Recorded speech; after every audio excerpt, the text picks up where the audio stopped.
কেশবপুর নামে একটি গ্রাম ছিল, যেখানে রাম নামে একটি ছাগল বাস করত। সে ছিল প্রচণ্ড বুদ্ধিমান। একদিন হঠাৎ করে সেই গ্রামে একটি বাঘ চলে আসে। তাকে দেখে সেই গ্রামের পশু পাখিরা প্রচণ্ড ভয় পেয়ে যায়। তখন রামু তাদেরকে বলে যে তাদেরকে কোন চিন্তা করতে হবে না, সে নিজে সেই বাঘের কাছে যাবে এবং তাকে যত্ন করে আসবে। সে একদিন বিকেল বেলা সেই বাঘটির কাছে গেল, তখন সেই বাঘটি তাকে বলল, আমার শিকার আমার কাছে চলে এসেছে। তখন সেই ছাগলটি বলল, তোমার থেকেও শক্তিশালী বাঘ এই জঙ্গলে আছে। সে তখন তাকে জিজ্ঞেস করল, তাই নাকি, সে আমার থেকেও শক্তিশালী? বা তখন রেগে গিয়ে ছাগলক বলল, তুমি আমাকে নিয়ে চলো সেই বাঘের কাছে। রামু তখন তাকে একটি পুরানো নদীর কাছে নিয়ে গেল।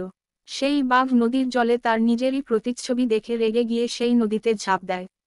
তারপরে সেই ছাগলের বুদ্ধির কথা শুনে সব পশু পাখিরা হাসি খুশিতে থাকতে শুরু করে। এইভাবেই সেই ছাগল সেই শক্তিশালী বাঘকে বোকা বানিয়ে দিল। এর থেকেই বোঝা যায় শক্তির চেয়ে বুদ্ধি বড়।